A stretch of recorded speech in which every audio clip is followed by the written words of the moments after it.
Okay, could I invite those leaving the public gallery to do so as quickly and as quietly as possible, as business still in session. And the next item of business is a members' business debate on motion 3064 in the name of Christine Grahame on Men Don't Talk. The debate will be concluded without any questions being put. I'd invite members who wish to participate to press the request to speak buttons now or as soon as possible. And I call on Christine Grahame to open the debate for around 7 minutes. Ms Grahame. Thank you very much, Deputy Presiding Officer, and thank you for the pause to allow members to come in. It's with great pleasure that I lead my debate on men's sheds, and it's not the first time, I would add, having spoken in 2019 in a previous debate I led, and I also contributed again in 2021. I thank members for signing the motion and in advance for contributing today. I also welcome to the gallery members of the Peebles and also the Penicuik's men's sheds in my constituency. Both of these I had visited pre-COVID and would hope to do so again. There are also sheds in Lauder and Galashiels. All sheds have much in common with a wide range of experience in the members, which is very handy, with the accountant who can search out funding streams, if you're lucky, a retired lawyer, not many people say that about lawyers, who can help with the legal stuff, and men with trade experience who collectively make a powerful, functioning organisation. But first, that name shed is so apt to be chosen. I recall my father had one in his own one-man shed, plonked right in the middle of the back garden. There he would retreat from our large and noisy family with the Sunday papers and sit in the open doorway at peace with the world. Or he would disappear within to make sledges for us that were so heavy they wouldn't move through the snow, and there were the shelves constructed to survive an earthquake. Woodworking was not a talent of his, but he was happy. So when men's sheds came on the scene, I immediately recognised the benefits. The play Men Don't Talk by Claire Prenton was born out of discussions with Peebles men's shed members, and it prompted me yet again to highlight the importance of men's sheds. Their men do talk, and the play explores what they talk about, a whole range of issues, small, medium and large. And by large, I mean issues of loneliness, bereavement, dementia and so on. All of this while hammering away at bird boxes, planters, garden benches, mostly for community use, accompanied, of course, by the obligatory cups of tea, coffee and biscuits. Lest I forget, I should make it plain that Peebles Men's Shed also provides for women members. And, Deputy Presiding Officer, I thank the Scottish Men's Sheds Association for their briefing, and note that today there are 201 known sheds and developing groups across Scotland, 129 of them open, 47 in development and 25 proposed. The pandemic also meant that some sheds have gone, but post-pandemic there is an even greater need for them, as we can see from those I mentioned as proposed and in development. Incidentally, the Scottish Men's Sheds Association has an excellent website to guide those interested in the do's and the don'ts of establishing their shed. I now welcome more people to the gallery. You missed a bit, but you can see it online later. And there's no dispute that men's sheds do a power of good. And I'm not just talking about bird boxes and benches. The companionship is good for body and soul, much needed, especially after the last 2 dreadful years. And, Deputy Presiding Officer, I know you would have taken part in this debate, so I thought I would say at the outset what you would have said. Besides, I have family connections to Orkney through a sister, which I think gives me sufficient authority to deputise for you. So I'm deputising for the deputy. How nice. Here's the gist of what you told me. Orkney's men's shed, like others, found securing premises difficult, but having at last found a central location in Finston, midway between Stromness and Kirkwall, and thus central and ideal, has now had to relocate to Stromness itself. A hard-working team of volunteers, led by Morgan Harkis, has quickly enabled Orkney Men's Shed to prove its worth, both to members and the wider community. The concept is making its way north of the Galt, with plans for the Sandy Men's Shed well advanced. Given the risks of isolation and poor mental health, there is no reason at all why this model couldn't be replicated on other islands albeit tailored to meet the circumstances, demand and personalities in each community. I trust if I run out of time, I'll get a little bit more now for that. However, Minister, and the Minister will know where I am going with this, funding for sheds has to be raised through the big lottery and so on. And it's time-consuming and exhausting, and finding suitable premises is a common challenge, and not just in Orkney. This was true in Peebles, which secured premises in the former ex-servicemen's club, and Pennycook, which has just secured a place in the YMCA after years. But local authorities can and often do help with this. Now, the Scottish Government is quite right to face up to the challenges of the population's health and well-being, especially of older people. Keeping folk fit in body and mind is not only the right thing to do, but actually can save more than pennies for the public purse, especially the health budget. Seems to me, I'm glad you're listening, Minister, seems to me, therefore, that there is a requirement for a more proactive role for government in supporting the men's shed movement. And I'm aware that there was a meeting with SMSA earlier to discuss a new funding strategy for men's sheds. It was looking at a trilateral funding approach within the budgets of yourself, the Minister for Equalities and Older People, and the Minister for Mental Wellbeing and Social Care. Now, I do understand that the Minister has responded to a request for 3-year funding. Now, I appreciate the Scottish Men's Shed Association is disappointed to receive only 1-year funding, but I have to say these are very extraordinary times with severe financial pressures on all budgets. And as my mother used to say, it's better to get something than nothing. And I note that the Minister has also suggested that the Men's Shed Association apply for funding to explore the upcoming Social Isolation and Loneliness Fund. And I would encourage them to do this. And if I have allowed, I'll be back again in a year's time with another men's shed debate and looking to see that there's more funding secured for this very important organisation and for all the individuals who give up their time and have men's sheds developing throughout Scotland. And I'm glad you're listening, Minister. Thank you very much, and I hope the Deputy Presiding Officer is also happy. Thank you very much indeed, Ms Grahame. Always a pleasure to be able to put words in your mouth. I can advise the Chamber there is, quite understandably, a lot of demand to speak in this debate. I'm also conscious that business resumes after lunch at 2 p.m. We don't therefore have an awful lot of time, so I'd be grateful if you could stick to the 4-minute allocations. And with that, I invite Audrey Nicoll to be followed by Miles Briggs. Up to 4 minutes. Thanks very much, Presiding Officer. And I wish to thank Christine Grahame for bringing forward this important motion that really eloquently describes the commitment behind creating the one-act play Men Don't Talk, the storyline development, the issues it explores, the funding support, all helping to create an opportunity to raise awareness of mental health and the vital role of men's sheds in many of Scotland's communities. And what struck me about the motion is a really creative and positive relationship between the Peebles Men's Shed, playwright Claire Prenton, the Inspiring Life E.V. Douglas Memorial Fund and the Eastgate Theatre in Peebles that clearly brought significant positive benefits to everyone involved in the project.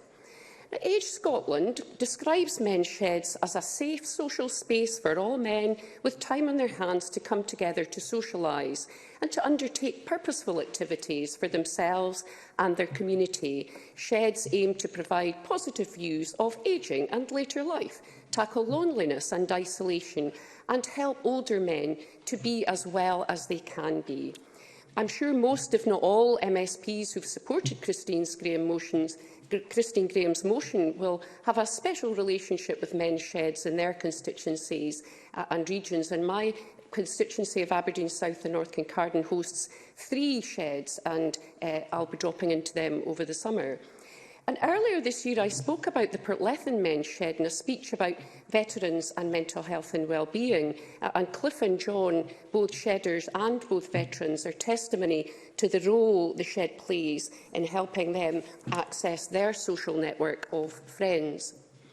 And recently, my colleague Jackie Dunbar brought a motion forward celebrating Global Intergenerational Week, in which I spoke about the work of one shedder who has created doodle boards for a local primary school, putting his practical skills to very good use, recycling materials, wood and so on, and supporting children learn while developing their sensory practice. But the reach of this particular shed is much wider, as evidenced by the dementia-friendly garden they maintain, the planters they've made for their local railway station, the benches they are currently making, out of mahogany no less, to be placed outside the local chemists for older people waiting for their prescriptions. All activities enabling men to come together with their peers, neighbours and even strangers and talk. But of course, the context of today's debate addresses the scenario of not so much men don't talk, maybe also men don't want to talk or don't feel able to talk. A recent American study on the role of men's sheds in health promotion for older men highlighted the importance of an informal, male-friendly and safe shed environment that helps them to open up and talk about health issues in a comfortable and secure way. And by sharing their individual health and illness experiences with their peer group, men gain social support, which helps them deal with their health issues, and in particular, their mental health. And I have it on good authority that my friends at the Portlethen Men's Shed are more than happy to talk quite frequently about their waterworks, the number of times they go to the loo in the evening, and also which treatment works best. Wonderful stuff. But the study also suggests that a successful men's shed must be supported by the availability of good shed facilities, and as Christine Grahame highlighted, sufficient funding and a management arrangement driven by shedders that enables them to make their own decisions, for example, which projects they want to work on. So to conclude, Presiding Officer, I thank Christine Grahame for bringing this motion forward today, and I look forward to visiting Portlethen, Cove and Daltons and Cooterin District men's sheds during recess for a bit of summer talk. Thank you. Thank you very much, Ms Nicoll. I now call on Miles Briggs to be followed by David Torrance, again up to 4 minutes. Thank you, Deputy Presiding Officer. And can I welcome Christine Grahame's guests to the public gallery as well, and thank her for bringing and securing this debate this afternoon and the opportunity it's now given Parliament to discuss Men's Health Week as well, and Claire Preston's play Men Don't Talk, and the work of men's sheds in general across Scotland. And as Christine Grahame has already outlined, Claire Prenton produced the one-act play Men Don't Talk after conducting a number of workshops in men's sheds in groups in Peebles. And the work of the film, I think, really does show the huge benefit of men's sheds, and that's something I hope we can all acknowledge today. Men Don't Talk highlighted the work that men's sheds, such as Peebles and District Men's Shed, do in helping dispel the myth that men do not talk. Rather, men talk in a place and at a time when they feel comfortable to do so, which is why men's sheds and other community projects are so essential to all our communities. And this debate is taking place, indeed, during Men's Health Week this week, which is working to raise awareness of health problems that disproportionately affect men. Men's shed organisations across the country are indeed a vital support and source of friendship, relief and comfort to many, and provide that strong support network which often men feel, especially in today's technologically driven world, they're not necessarily connected to. And I think that's important, that human contact is really looked at as well. They provide an excellent opportunity to act early as well in the work which needs to take place to help address people's depression, relationship breakdown, male suicide, particularly from men in Scotland from the poorest social backgrounds, who are often the most vulnerable due to issues around unemployment and poor social conditions as well. And the figures surrounding mental health and suicide among men in Scotland are shocking. We've had many debates on this, and I really do think men's sheds do have a positive role to help play in that jigsaw of how we find a solution. Because in Scotland today, more young people under the age of 29 die by suicide than any other cancer, all cancers combined. In 2020, 71% of all suicides recorded were men, further illustrating the disproportionately high number of suicides amongst men in Scotland. In my own constituency here in Lothian, between 2016 and 2020, over 500 people died from suicide. with 389, 70% of them, like the national average, being men. Now, I recently met with the Men's Sheds Association at their Bankery HQ to discuss the challenges facing the charity and also the work which they potentially can do to help turn around some of these problems and really the role they need to play in helping us do that. And anyone who has interacted with a men's shed will know just how their work is making such a huge impact on local men in each and every community, and the model which actually is working so well in rural and urban Scotland. Edinburgh the Lothians, which I represent, is fortunate that the number of men's sheds associations which are now operating in the area. But we need to also work to how we can expand them even further, and I think that's an important part of what this debate can bring forward today. And I think this also represents where members' business can also drive change, which the members managed to do, because I note that the Minister responded yesterday to the Men's Shed organisation with regards to funding, and that the Scottish Government will make available £75,000 of core funding. Now, as Christine Grahame's outlined, that's fine in terms of staffing, but we need to see that future commitment around support. And the 3-year funding request which was put forward and rejected, I hope this debate can help see that revisited, and that ministers will look towards a future sustainable financial package which can be developed, because that's hugely important that we see that if we're going to see the sustainability around men's sheds, but also their expansion. With just under 3,000 individual members and a pre-COVID engagement of around 10,000 members across Scotland, the Scottish Men's Sheds Association is indeed the fastest and largest growing member-led men's health charity in Scotland. We should celebrate that, and it's vital, therefore, that we really look towards how they will be expanded. To conclude, Deputy Presiding Officer, I'd like to thank Christine Grahame and Claire for bringing to the attention the work of Men's Sheds to Parliament. And I think I'd close with an important quote from another woman, and that is actress Glenn Close, that sums up the issue, I think, quite nicely. What mental health needs is more sunlight, more candour and more unashamed conversation. I sincerely hope that in the next year, when we celebrate the 10th anniversary of the first men's shed in Scotland, and the pandemic hopefully being behind us, that we can tackle issues of men's health and well-being with more sunlight, more candour and more unashamed conversation. Thank you. Thank you, Mr Briggs. I know it's not in keeping with members' debates to be too strict with time limits, but we are under the pump because of business starting at 2 o'clock. So if you could stick to your 4 minutes, I'd be very grateful. David Torrance, to be followed by Paul O'Kane. Presiding Officer, and thank you to my colleague Christine Grahame on securing this important debate in the Chamber today. We all know that most men don't talk as much as they should, but why don't they? In the past, men were encouraged to talk about their feelings. In fact, they were often actively discouraged from doing so. Over the years, men have been conditioned not to talk about their fears, emotions or feelings. I believe that 2 simple words have had that greatest detrimental effect on how comfortable men feel about talking about their problems and experiences. Man up. The inference of the phrase being that men should be strong, shouldn't show their feelings, shouldn't cry and are expected to get through their problems on their own. The words are often thrown around without any given to the damage it is inflicting, or just to a person on the receiving end, but to a wider society and future generations. Historically, men have been taught to hide their pain, physical and mental emotion, with society making it difficult for men to discuss topics of personal importance, favouring instead in personal matters such as sport or popular culture. It is encouraging to see that our younger generations appear to be more open to talking about mental health, thanks in part to a media presence that mental health now has, and to social media, which can be a lifeline for those feeling isolated.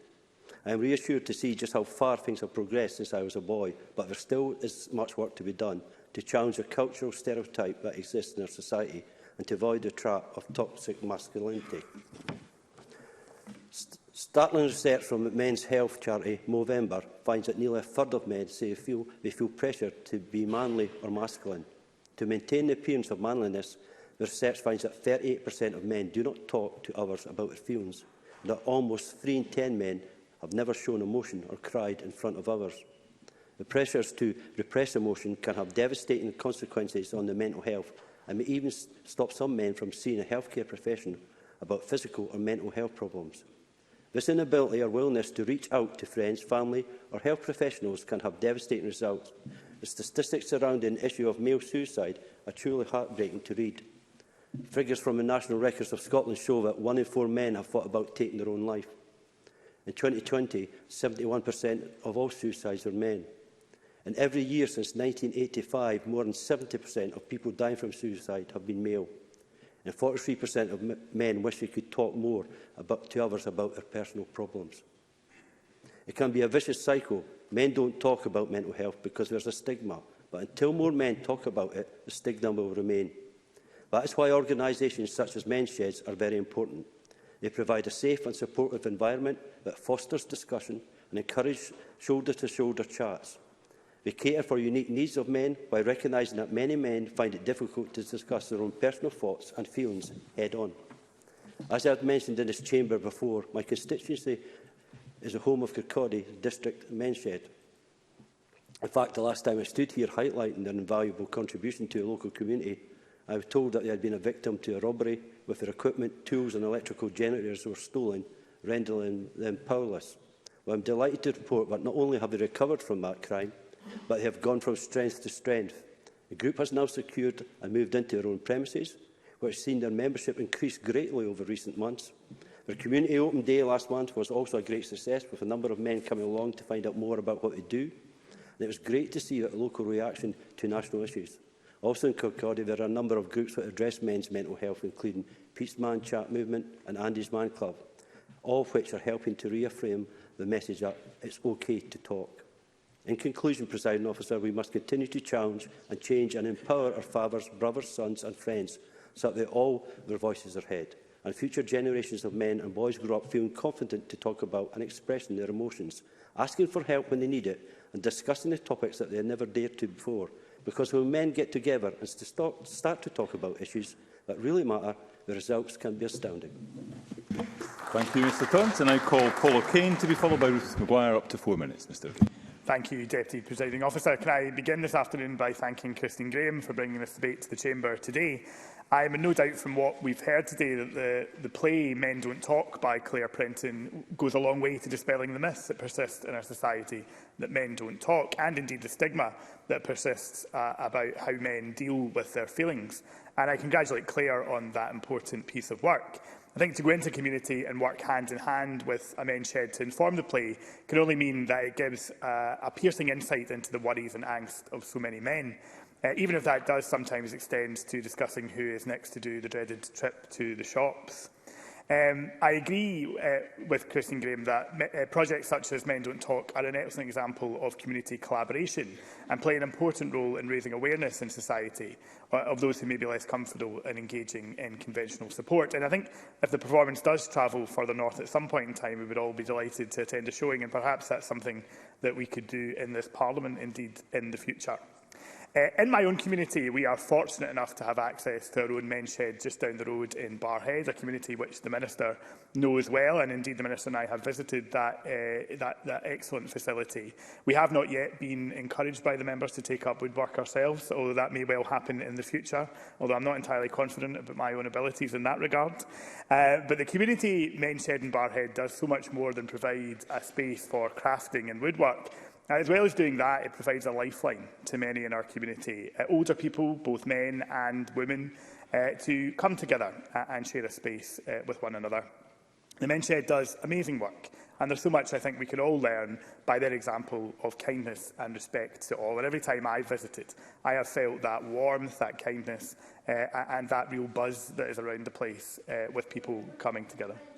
I don't know if I have time to take an intervention. You'd have to take it in your allotted time. I won't, if that's okay, just to keep on the right side of the Deputy Presiding Officer, of course.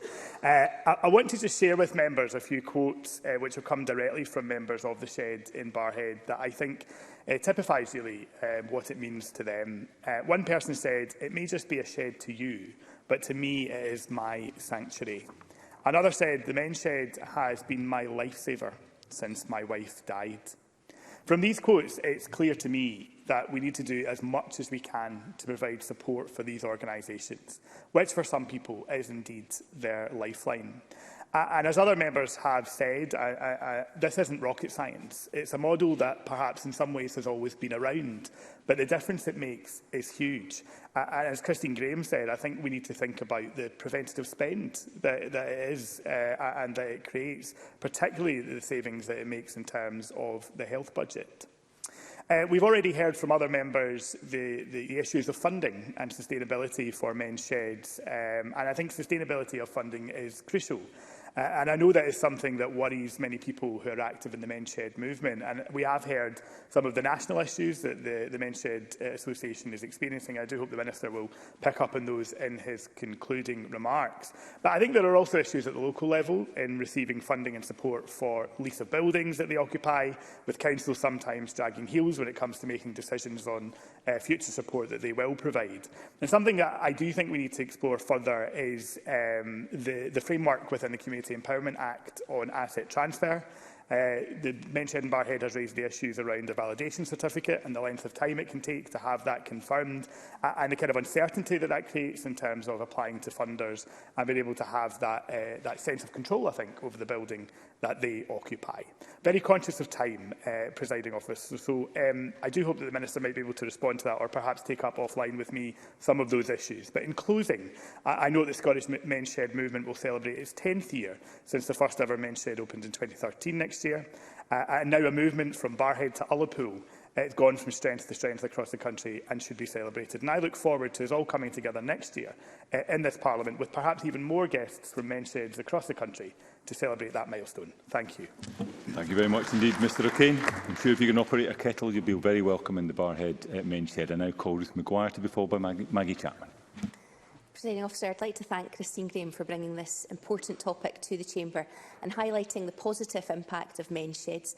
I'd also like to welcome the shedders who are in the gallery and congratulate Claire Prenton at Inspire Life and the Gentlemen of Peebles and District's Men's Shed, who collaborated to create and produce Men Don't Talk. Presiding Officer, according to Scottish Men's Sheds Association, there are 127 established men's sheds in Scotland, 3 of which are in my constituency: Three Towns Men's Shed, Irvine Harbourside Men's Shed and Irvine Newtown Men's Shed, who in September 2019, along with Garnet Valley Men's Shed, created the Ayrshire Men's Shed Network. A man's shed might conjure up the image of a lone man making or mending items by hand, content away from the family, as Christine Grahame described, at the bottom of the garden. But what we're talking about today is a wee bit different.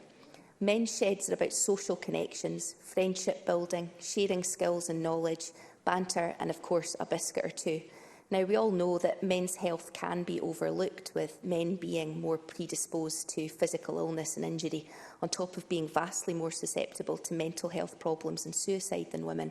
It's often reported that men are less likely to access professional interventions. Men's sheds raise awareness, encourage shedders to look after themselves and to seek help where needed. The Three Towns Men's Shed, in conjunction with other organisations, coordinated a very successful men's wellbeing event which featured the Prostate Scotland Virtual Toolbox workshop to raise awareness of prostate disease.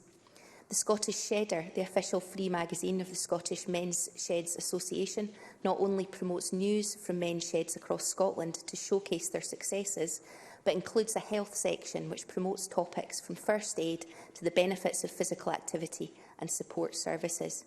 It also includes personal stories from men on how becoming a member of their local shed helped turn their lives around.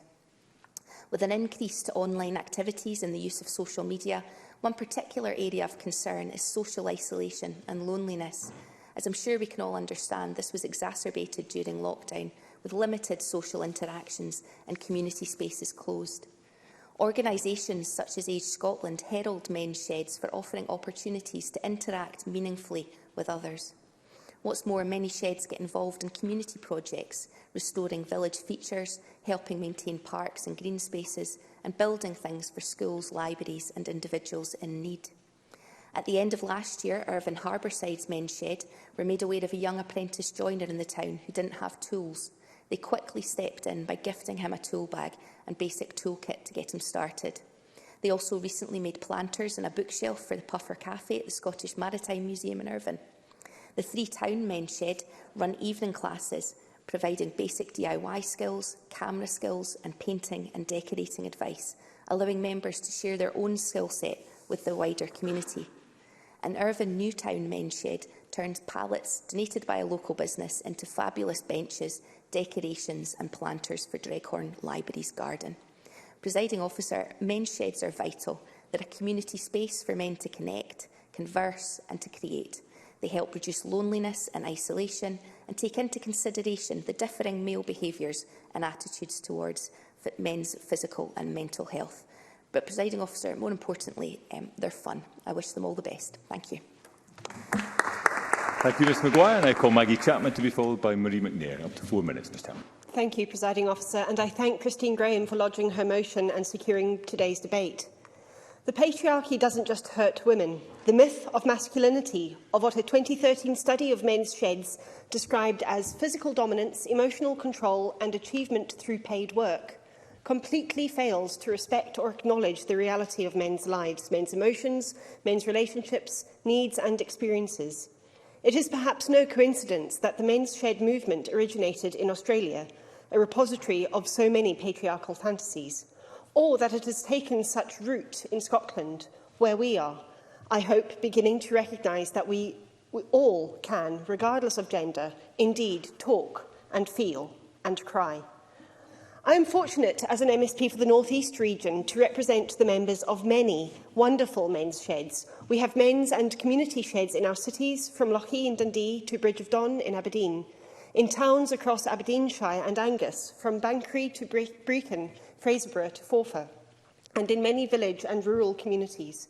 Some bring together the city and countryside, like the Castle of Gowrie men's shed, which meets in Dundee's Technology Park. Whatever their setting, men's sheds fulfil the same core functions, providing a place for people to meet, to talk, to share skills, projects and ideas, and to be active in the company of others. Some, such as West Hill, host talks by experts in local history and health issues, while Inverurie has a music group. The connections between activity, social relationships and good physical and mental health are well established, and men's sheds play a vital role in supporting their members' well-being in body, mind and spirit. But men's sheds don't only benefit their own members. They provide huge benefits to their local communities, as analysed by the Gable Endies men's shed in Montrose, and to the wider world. Many of the concepts that we discuss in this Parliament, the changes that we want to see happen, men's sheds are already doing, quietly, practically and wisely. Reuse, repair and recycle isn't just an aspiration for the men's sheds of the North East, it's a daily reality. Across the region, tools, machines and furniture are rescued, refurbished, returned to active use and love. At Peterhead's men's shed, they even refit boats, while Ferry Hill is linked with the Railway Heritage Trust. And they meet community needs in immediate and practical ways.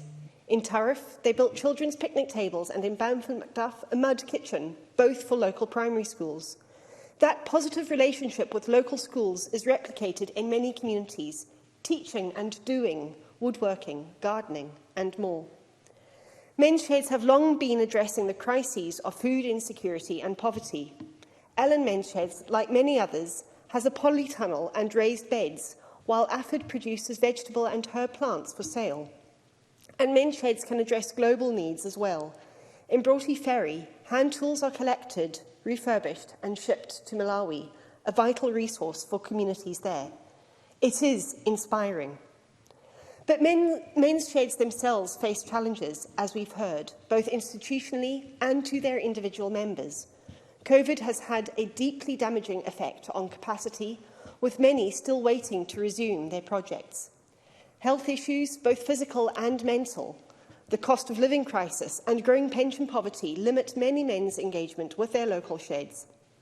And there are challenges of inclusion, communities which could benefit from men's sheds, but where they are yet to reach. In reflecting on the wonderful achievements of men's sheds in the North East, across Scotland and the world, we should perhaps be asking ourselves how we here can do more. How can the decisions we make in this Parliament, the priorities we decide upon, the messages we send, support and extend the vital work of men's sheds, now and into the future.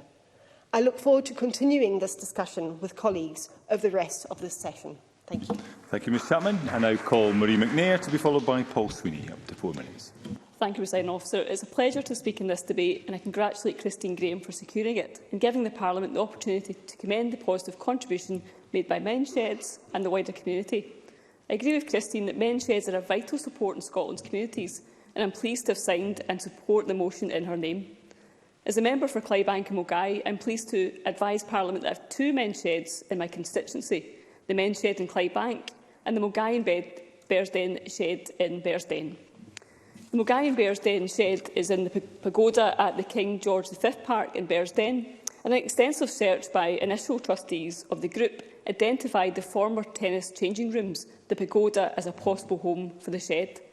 After a year of negotiations with Western Bartonshire Council, they got to the keys for the derelict building in April 2018.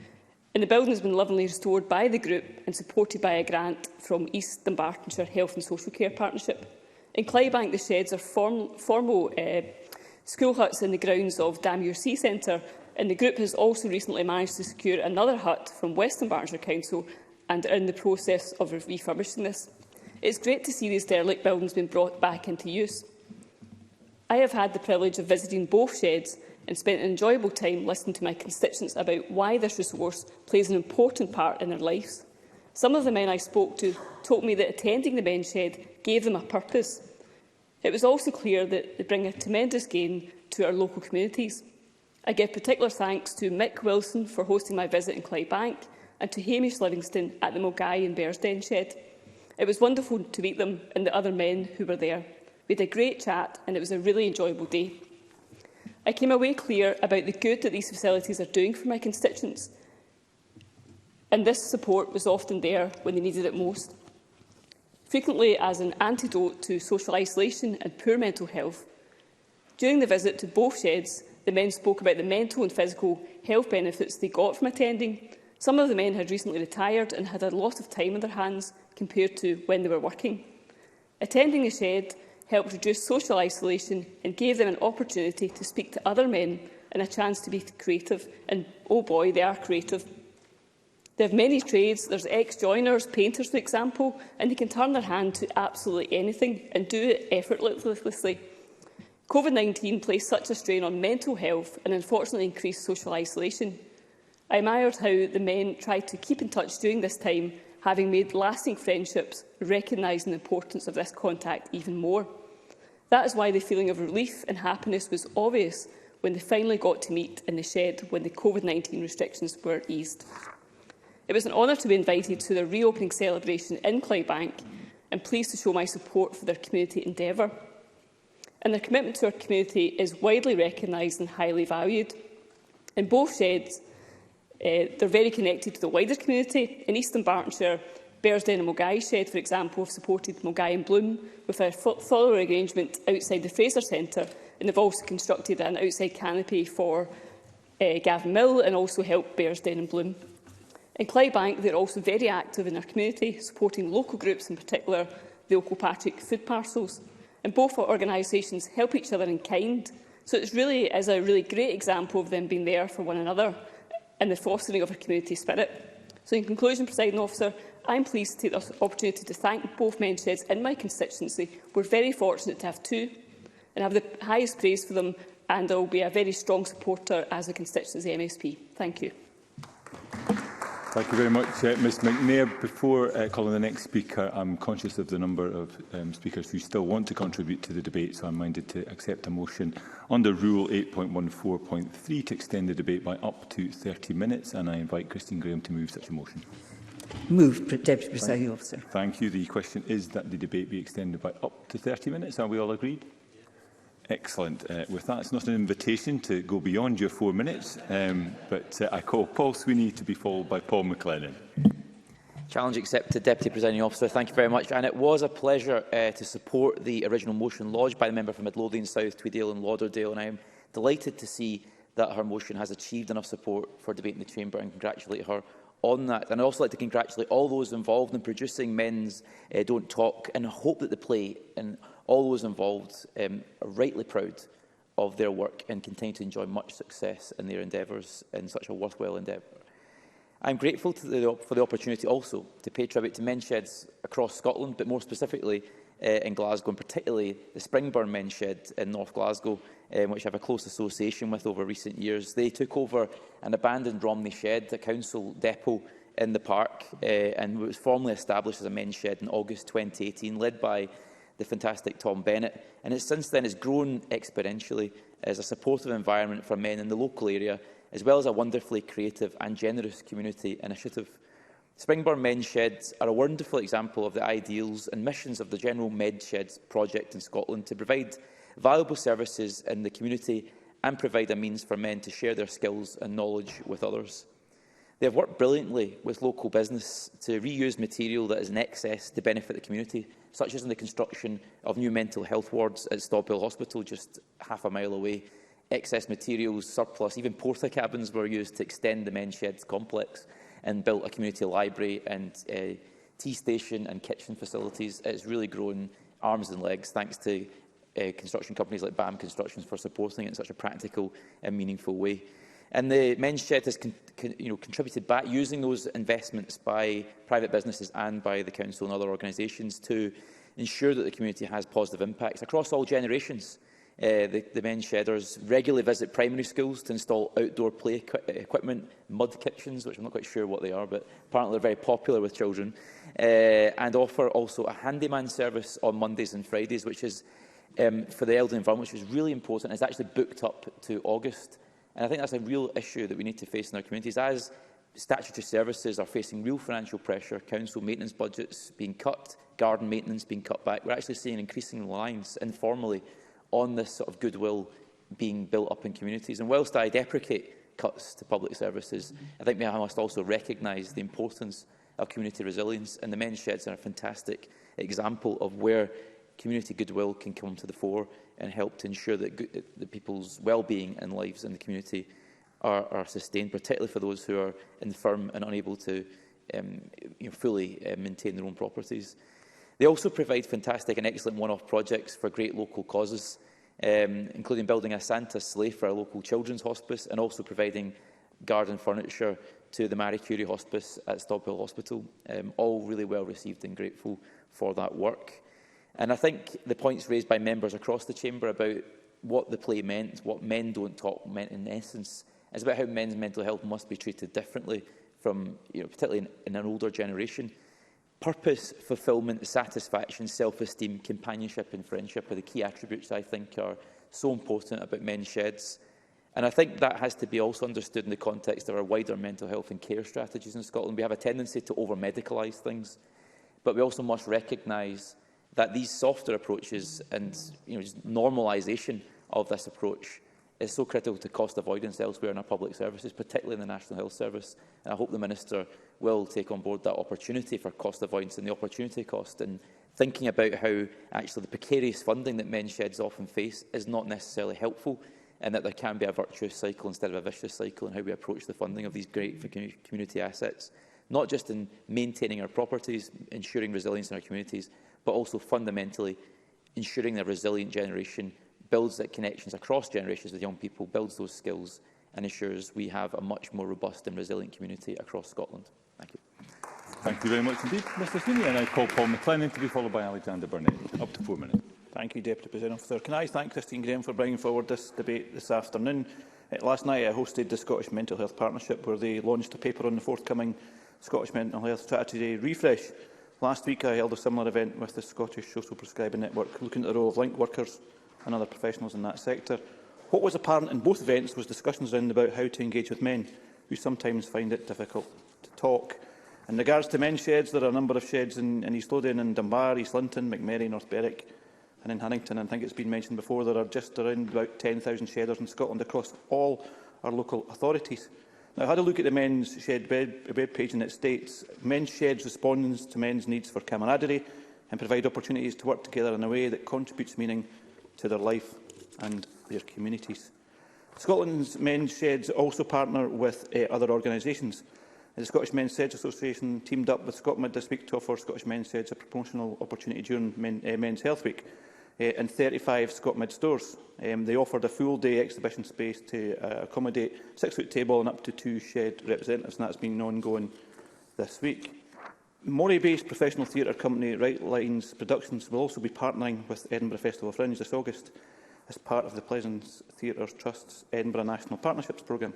It has a brand new production which will debut at the Edinburgh Festival Fringe this August, and it's called Manshed. They preface the show with the following: how does a man find his purpose when he grows old and major life events come thick and fast? Should he retire to the solitude of the shed as usual and escape from the world, or get out and try something new?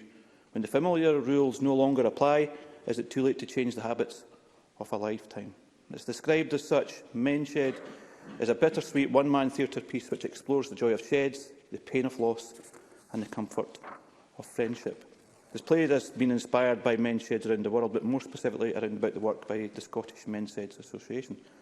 The run is in the Pleasance Theatre this month, on August, and it runs right through the month, so try and encourage members to go and see that if they possibly can. Presiding Officer, another fantastic organisation that helps with men's health is Andy's Man Club.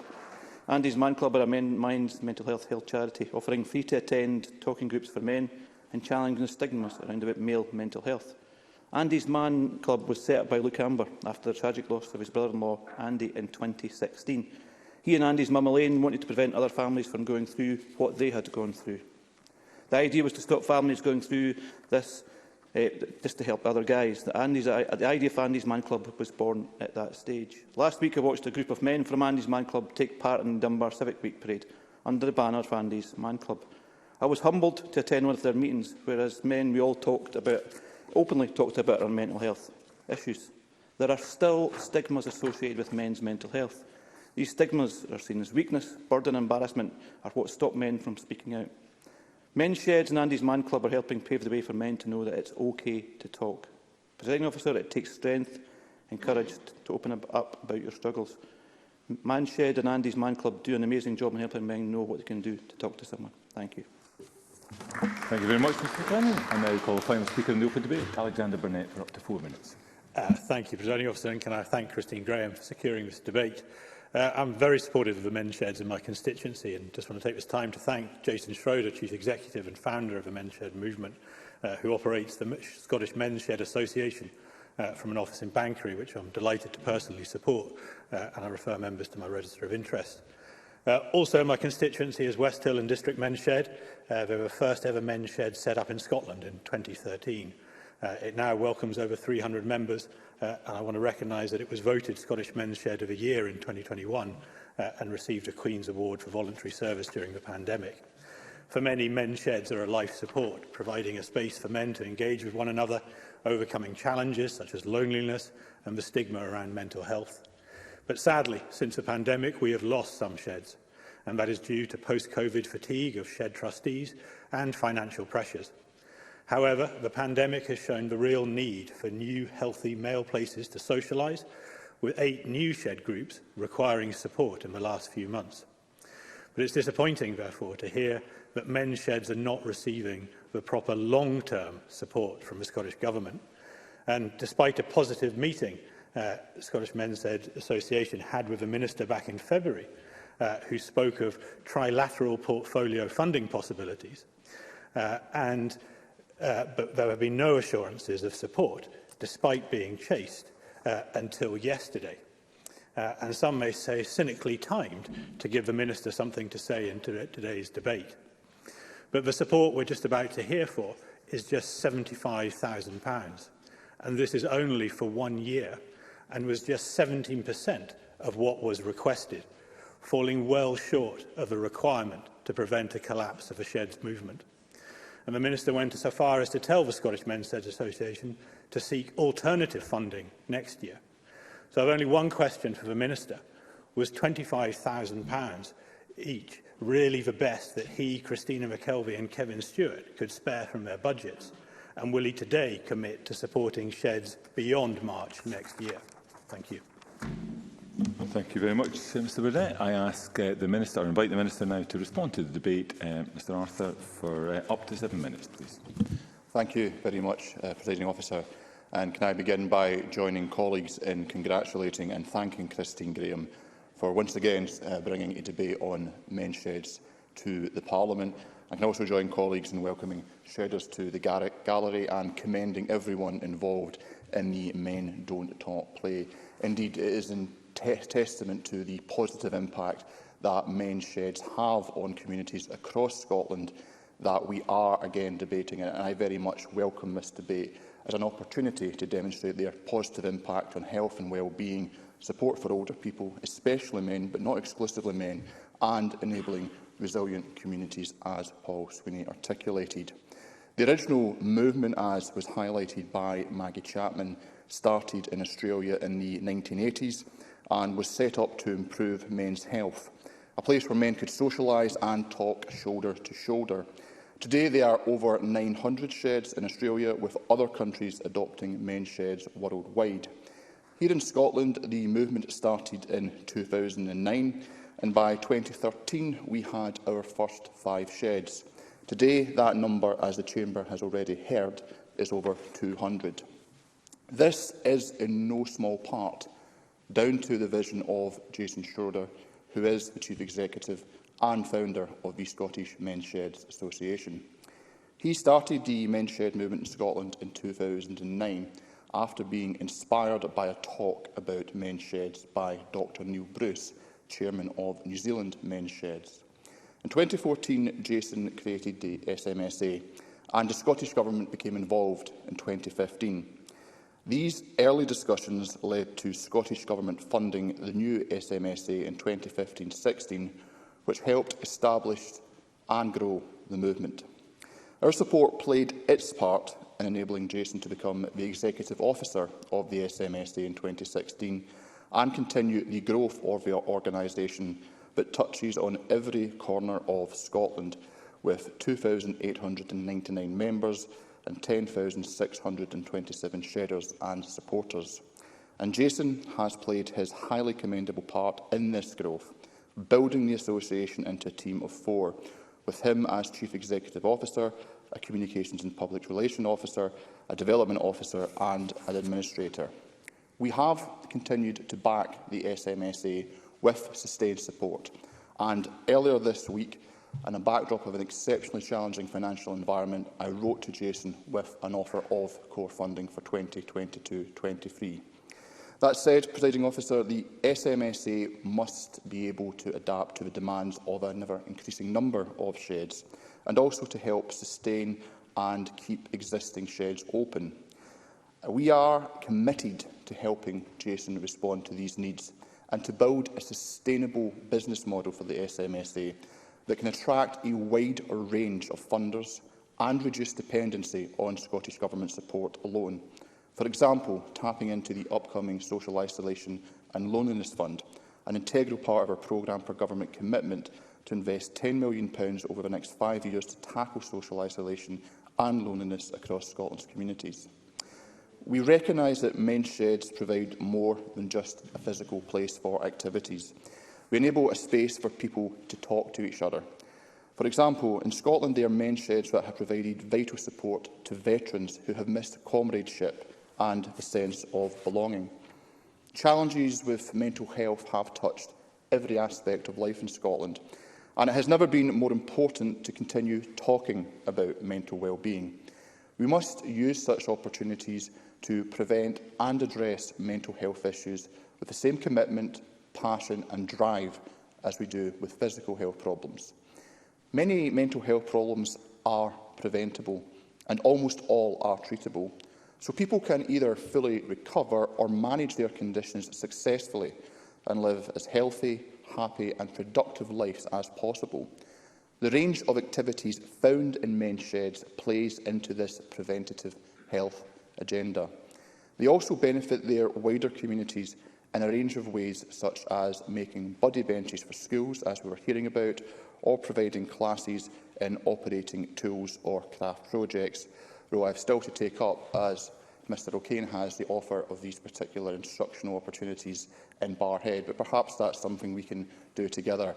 And in responding to Mr O'Kane's specific ask with regards to the community asset transfer process, I'm more than happy to meet with the member to discuss in more detail. Yes, I'm happy to. Alexander Burnett. Can I thank the Minister for that intervention? And he's very eloquently gone over all the benefits that sheds provide. But he's also finished talking about the funding piece, and he hasn't committed to funding beyond March next year. Could I just ask him to revisit that question? Minister.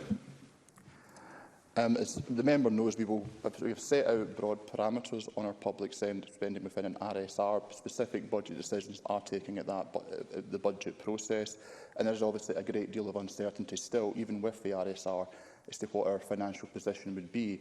I recognise the nature of members' debates. I don't want this to descend into something overly political, but the Independent Scottish Fiscal Commission have already stated on the record that we are operating in the context of a real terms 5.2% reduction in our budget, and that has unfortunately meant that we are challenged in how much support we can provide, as however much we would wish to do so. But I will touch on a matter pertaining to funding further on in my remarks. Scottish evidence gathered to support the growth of men's sheds is considerable and complements international research. For example, men's sheds provide positive views of ageing and later in life. Mr Sweeney touched on the importance of intergenerational solidarity, and I'm very conscious that that's something men's sheds can provide. And this evidence is referenced in Scottish Government-funded The Shed Effect study by Age Scotland. This highlighted 76% of those surveyed agreed their physical health improved, and 79% felt their mental health improved as a result of shed involvement. These benefits are also felt in the wider community, with savings to our health and social care systems. SMSA research highlighted for every £1 spent on West Hill Men's Shed, there was a return of £9.34 in terms of health and social care and community learning outcomes. There are also many other community projects which can achieve similar positive outcomes.